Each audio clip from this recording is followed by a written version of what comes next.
about UFOs are actually true. Yes, these things are real. They're not all weather balloons. They're not experimental aircraft from this or any other country. Whatever they are not of human origin, nor do they behave according to the laws of known physics. And yes, the US government currently has physical evidence that they exist. That means wreckage of the craft as well as the bodies of the beings that flew them.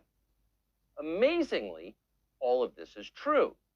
We know that from the detailed testimony, much of it under oath, from several high-level whistleblowers, including longtime intel officers Lou Elizondo and Dave Grush, both of whom we've talked to. But there have been many, about 10 so far. So the question is, now that the UAP Disclosure Act has passed, when can the rest of us see the information that we paid for and in fact own? Well, not so fast, it turns out. One of the great secrets of Washington, known to everyone inside Washington, is that many of the most powerful members of Congress do not work for their constituents, much less for the rest of us, for the country at large. They are instead puppets of the most secretive federal agencies. They are controlled effectively by the permanent bureaucracy, including through bribery and blackmail. Two such members happen to be especially powerful this term. They are Congressman Mike Rogers of Alabama, who is the chairman of the House Armed Services Committee, and Congressman Mike Turner of Ohio, who is chairman of the House Intel Committee.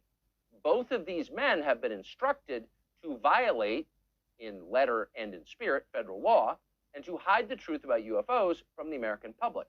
They're working to do that right now. It is infuriating to watch this. But if you think about it for a second, it's also baffling. Why is this happening? Federal agencies have been lying about UFOs for more than 80 years. This has been a coordinated effort. It is both highly time-consuming and very expensive. Many Americans have been hurt in the process. But why? What's the point of this? Wouldn't it be a lot easier just to release the facts? Now, the conventional explanation for why they haven't been released is that the US government is lying about UFOs because the truth about UFOs is too scary to reveal, that they're real. And our leaders wouldn't want to panic the population. But that's not true. In fact, it's ridiculous. Wouldn't want to terrify the population? Terrifying the population is what our government does best and most avidly. Officials regularly gin up irrational fears about COVID or white supremacy or Vladimir Putin or a dozen other topics as part of a pretty obvious control strategy. It's not like these people mind it scaring you. They want to scare you, and they do it every day. So why would they lie about UFOs? Well, because they're covering up a crime, obviously, and it's their crime. Someday we'll discover what that crime is. But in the meantime, here are a few questions that honest lawmakers ought to be asking. Have government agencies used tax dollars to procure advanced non-human technology? If they have, where exactly is that technology now? Has it been used for profit? How exactly has the American public benefited from that technology?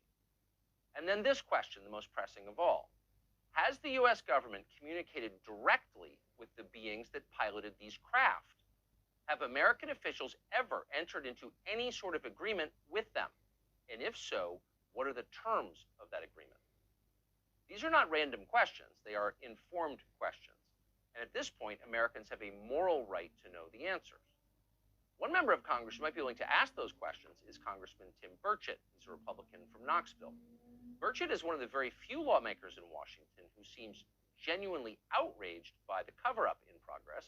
Here he is the other day responding to it. And I was told by leadership that it was blocked by the intelligence community, not the intelligence committee, but the intelligence community. And that is a very chilling effect. If someone can reach through the veil of government and pierce it to the point of we do not have access to something, you got to start asking yourself who the hell's in control. And I think it'd be wise for you all to start looking at some financial disclosures of some of those corporations, some of the people who do the stonewalling in this town. I want you to think about this. Think about this, that something with the capabilities of traveling light years, not showing a heat signature, and the energy capabilities of that would put the Pentagon out of business. We wouldn't be fighting these worthless wars overseas over oil, and American boys and girls wouldn't be dying. It would put the war pigs out of business, and they'd have to go somewhere else, and I'm all for that. Congressman Tim Burchett of Tennessee joins us now. Congressman, thanks so much for coming on.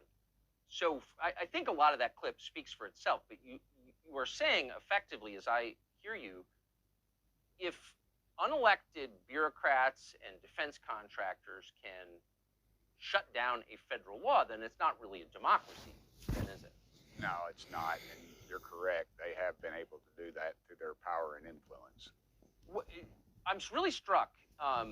There is some pushback against this. I think you've been the most visible and by far the most articulate. But there are some people who are bothered by this. But I've heard almost no discussion about why it's happening in the first place. Why the effort, the enormous effort to suborn the members of Congress, the committee chairman I mentioned, and the new Speaker of the House, and the Senate Minority Leader, why? Why go to the effort to hide information that most Americans think they already know and have accepted? I think it's power, influence, corruption, money, all the things, you know, that run Washington. Our Pentagon just recently failed their 6th audit in a row. They publicly disclosed that over half their assets are unaccounted for. Now, those assets are, you know, their automobiles, their firearms, their, I guess, personnel, everything. 50%. Could you imagine anything else? And yet we've rewarded them with billions more this year for their incredible effort, and they're bragging about how well they're doing now. And so you figure, you know, a compartmentalized department like the Pentagon, who has these untold billion-dollar contracts with our defense contractors who want us in every dadgum war, who want us in Ukraine, who want us in everything, everywhere in the world, and because they'll be selling more missile defense systems and things like that. You imagine that there's probably, I would say, a half a dozen of those top-level contractors and these corporations, multinational, and then we fund them, and we don't know where the money's going, and yet there's cost overruns, and we keep rewarding them with more. So obviously, if they were in possession of some of this material or a craft or what have you, the reverse engineering possibilities would be unlimited. And they don't want to, you know, they can control the ebbs and flows of technology, and they're on the cutting edge of it, and they don't want us out of war because, and imagine too, as I've stated before, if you had this energy source that didn't show a heat trail that could heat our homes, cool our homes in the summer, heat our homes in the winter, I mean, we'd be out of, the Pentagon will be out of business. I think I called them war pigs, but I meant to say war pimps, I believe is the appropriate term. I think both fit. Yeah, I do too. I get a lot of controversy. I had a call from a high-ranking official told me one time that I probably needed to get bodies around me pretty soon after making those statements. And I said, well, I'm in Tennessee. I live in Tennessee.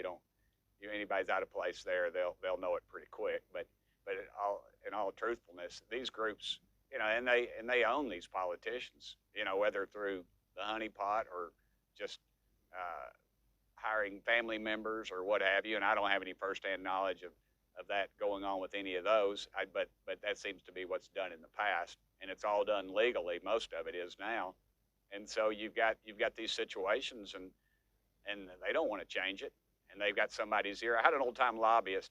They called him the Golden Goose when I was in the state legislature. He was the liquor lobbyist, and he'd smoke that big cigar, and he'd say, Burchett, he said, I don't need the governor, I don't need the House, the Senate, I just need one committee chairman. And, you know, and that's the way it works. And unfortunately, we allow it to work when less than 20% of the population goes to the polls. The stakes in this particular story seem pretty high, since the government has evidence that we're not alone in the universe, that there is some form of intelligent life or something that is creating these crafts. They're buzzing the Earth. We don't know if they're from outer space. They're spiritual beings. I mean, we just don't know the answer. But the government does know, but they're lying about it because why? And so does it occur that maybe the billions of unaccounted Pentagon funds that you mentioned that turn up in every accounting process, that maybe that they're not lost through incompetence? Maybe those are attached to programs that we're not allowed to know about. I completely think it's intentional, Tucker. You're exactly right, as usual. You know, they've been lying about it since 1947. And then all of a sudden, we're going to pass legislation, and they're going to say, oh, well, we're going to come out and tell you the truth. I mean, this, you know, Schumer's thing, everybody's on me because I'm not really sure about the Schumer amendment, because it basically is modeled after the Kennedy assassination files. And here we are 60 years later, and we haven't done that. I guess it's a good step forward, But the reality is, we're going to tell them to tell us the truth after they've been lying to us, and they've been funding these programs. Lou Elizondo, for instance, is the program that he was involved with for the longest period of time. They said it didn't exist, yet he shows up and he's got a department that works for him. And so, you know, this thing has just been going on, like I said, at least since 1947. And we know it's been going on maybe before then at some point. It's a worldwide phenomena. We have some of the best pilots, not in East Tennessee, the best pilots in the world, that are telling me their crafts have been buzzed by this. You know, and I've had members of Congress say, Burchett, you know, we need to be on something important. Well, let me ask you, what's more important than something in our airspace buzzing $50-60 million aircraft, putting American pilots at risk, and that we don't know who it is or what it is? And then we have a government that claims they don't exist, and now all of a sudden, people like yourself have brought this issue to the forefront. Over half the American public believes that they're out there, and now the Pentagon smells dollars, is what I think it is. That's why they're putting all this out. And each department, NASA and everybody else, has their little pamphlets out now of you know, NASA's, I think it said something about we want to do robust research. Well, you know what robust research means. They want more of your tax dollars. I just want them to come forward with the truthful information that they've been hiding from us for decades. Do we possess this technology or don't we? And if we do, where is it? And there have been, as noted earlier, a number of pretty ominous indications over the years from apparently informed people that the U.S. government has been in direct contact with these forces, whatever they are, people who created and flew these objects, whatever they are. But there has been direct dialogue between the U.S. government, maybe other governments, and these entities. Are you aware of that? Has anyone even asked that question to, say, the President of the United States or someone else who could answer it? I'm aware of it, and I've talked to people about it, but it's just another rabbit hole I go down. And I have to be real careful, Tucker, to be honest with you, because you would not believe the amount of research and things I've gotten poured on me from all over the world. People send me books and photographs and things, and of course, a lot of that is, I think it's fake, yes, because they're trying to get me to embarrass me further, I guess, in this issue. But I'm not biting on all of it. I don't usually put any of it out, actually, just because, you know, I don't know if any of it's truthful, or if it's a government entity putting this garbage out to discredit, you know, this community or what have you. But it's a complete it shows the mistrust the public has of our government, and for good reason. Yeah, it's been well earned. So where is this legislation going? I mean, will there be disclosure short term? Will these two committee chairmen, the Speaker of the House, Mitch McConnell, will they shut it down? Well, the Senate passed it, the amendment to the National Defense Authorization Act, but it hasn't been signed into law yet. The House is in negotiations, from what I understand, over this amendment. I'll be talking to the Speaker today or tomorrow about this amendment and just telling him how important it is to this community and transparency. That's really all I want, is transparency. Where we're spending all this money on something, and where's it going? And why do they not trust the American public? Those are the things that people need to ask. You can, you know, as I said at the hearing, I said, we're not going to bring in a UFO. We're not going to bring in little green men. But what we want is transparency.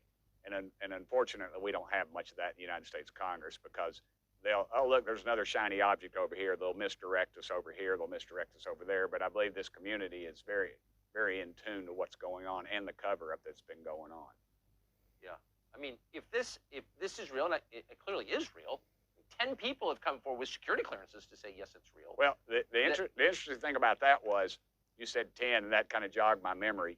We asked more than 10 people to testify before our committee, and several of them were scared off. They were told by their overlords or whoever at the Pentagon that no, they could not come speak. And then the 3 that we got were dynamite, obviously, because that really lit the fuse. But there's several more out there, and several more have come forward. And I was sent a text just as I was in here getting ready to come on your show from somebody else. But again, I have to be real careful with those, because they get up there and embarrass the whole community, then we're 2 steps back. No, that's exactly right. And I think they've salted disinformation, lies throughout this story in order to discredit the people who tell it. Last question. You come out with a statement that we played at the beginning of this interview, pretty compelling, kind of hard to see what the counter argument is. What do your fellow members of Congress say to you about that? And what is the excuse that they give you to your face for not disclosing this information to the public? Well, as I've stated many times, there's several members have come forward to me, some of them fairly prominent in both parties, that have actually seen something as a child or in the military or other things. I think now that their phone lines have been lit up, because the UFO community, if one thing, they are relentless, and they call and they're informed, and they call and some of them actually, you know, they've called my office in support of me. And I always tell them, you know, I appreciate it, but I'm good. Y'all need to get on with your own congressmen or your senators. And so they've made a great effort of that. And I believe now at Congress, even if they don't believe it, they're going to start looking into it, because they know this group is well versed. And I'm glad of it, because, you know, the thing that happened to me was they started this stuff, and sure enough, I get home and somebody's running a poll against me to figure out my weaknesses. And who do you think's doing that? So, you know, and I fully expect this to be an issue on the ballot next time. I mean, me being on the ballot as well, that would be, you know, they're going to be running that against me. But I don't think they're going to get anywhere with it, because I think they're still driving around in their 72 Vegas and their blue leisure suits with their zip-up dingo boots, listening to an 8-track tape player. I think they're a little bit behind the times right now.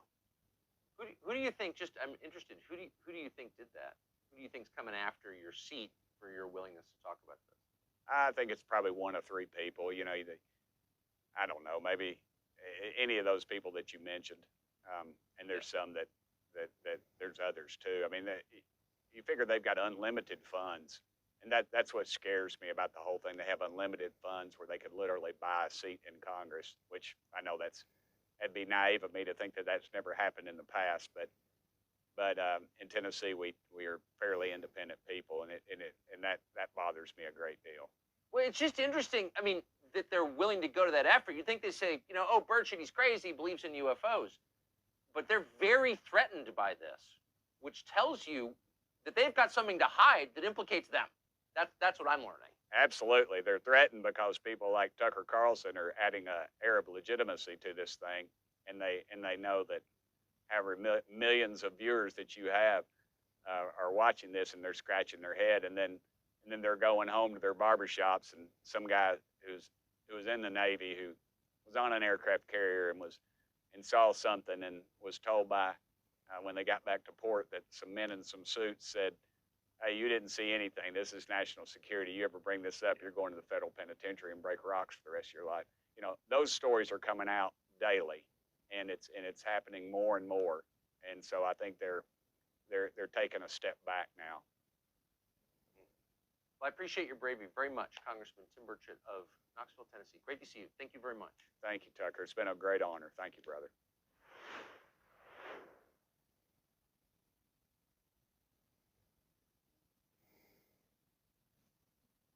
Earlier this year, Congress passed something called the UAP Disclosure Act of 2023.